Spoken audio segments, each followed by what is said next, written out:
Hey everyone, welcome to episode 4 of the CNW Harvard sub update. And yes, those were trains running, which is a far improvement from last time. If you remember, I showed you this clip last time where I was running into some issues after getting my initial wiring done with intermittent pickup and not responding when I tried to issue commands, and I came to the conclusion that I had some cold solder joints and I just had some issues with soldering in general. Um, but thankfully, after kind of thinking through what I needed to do to fix it, I realized that really it came down to just I had a bad soldering iron. The temperature was really low. I wasn't even able to really melt the solder very easily just on the tip. So I went through and ordered a new soldering iron, which did exactly what it's supposed to do, and I was able to get the fix the initial solder joints that I did, plus finish the others, and then I just linked all the feeders together using the 3M Scotch locks underneath to the bus wires. Yet after I did that, and I was excited to then finish testing the wiring, because after that I could lay down the remaining track and actually start laying, painting the rails, ballast, all that stuff. Um, I ran into more electrical pickup issues, and so I got pretty frustrated and worried. Was it my DCC system? What was going on? And what I did was I decided I needed to eliminate some potential variables here and figure out, isolate what the problem is.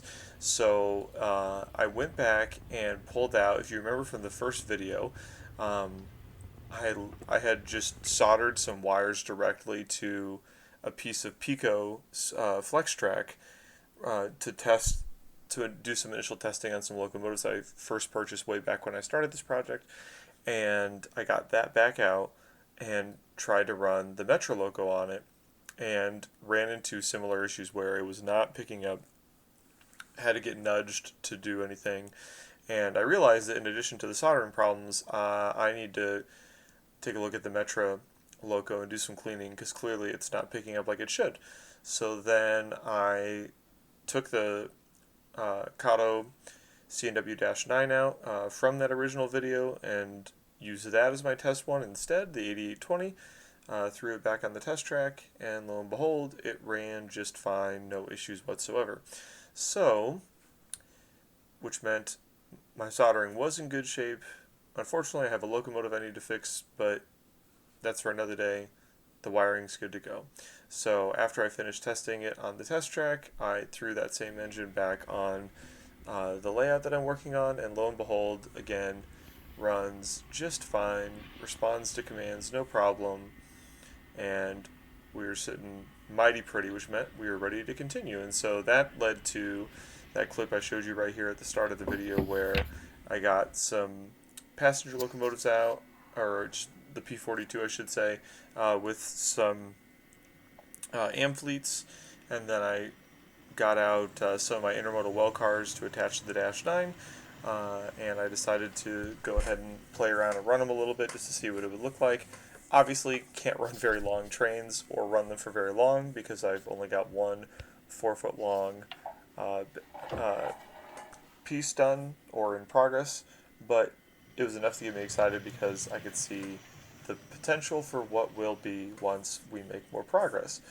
So that's super exciting. And now all I have left is just working on getting. There's one last siding piece that I need to get down, and then I'll have all the track down for this section of the layout. Now I don't want to completely scenic each one before I move on to the next one, in part because I can take advantage of dry times and other things. Do a little bit of scenicking on this one, and then start to lay down, roadbed and other pieces on the other ones. But I do want to get it to be, looking pretty decent. And so, in preparation for that, I wanted to do some research. I've got a bunch of the pink lady ballast, um, and I wanted to make sure, though, is that appropriate for this yard scene? And I looked at some pictures, and when you look recently, post merger, they've moved more toward traditional gray ballast in Harvard. That's a picture of looking back towards the line from one of the sightings. But you can see some intermittent pink mixed in there. But then if you go back to the CNW days, and the yard was in bad shape towards the end, which you can see obviously, but also clearly utilized the Pink Lady ballast, and so I'm definitely going to use that not just for the main line, but also for this yard area as well, because that would be consistent. I will make sure to do, use some ground cover scatter grass, 'cause clearly it is mixed in even when it was better maintained post merger, and so I'll be doing that as well. But again, the nice thing is that means that this is pretty much done and ready to go from a track laying and wiring standpoint, which again means that I can now turn my attention to doing some initial scenicking, which will be painting up the track on the non concrete type part, and then getting ready to lay ballast down. And then I'm going to go ahead and start prepping work on the second main unit, which is this one that's in a vertical arrangement right here, because I want to make sure I get all the tracks aligned so that way they can be run up flush. And again, I'm going to independently wire each one so that way I don't have to worry about it being 100% perfect. They just need to be flush and next to each other so that way the trains can continue from one way to the next. No big deal. And then once I get that done, then I can start to really pan out and get ready to add some length so that way we can actually run some trains through the scene and not have to smash the stop button on the DCC super fast, and then be good to go.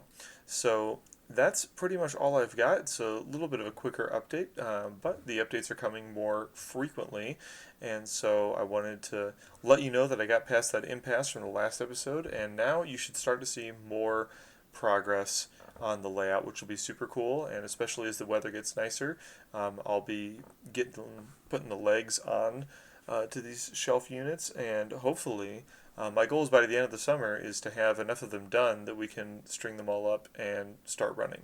That's the goal. So we'll see. But that's it for now. Stay tuned. Next time, hopefully, we've got some scenic parts done, and hopefully you also start to see some progress on the second of the two dominoes. That's all for now. Make sure to like and subscribe, and we'll do another update on the Chicago Northwestern Harvard subdivision very soon. Thanks.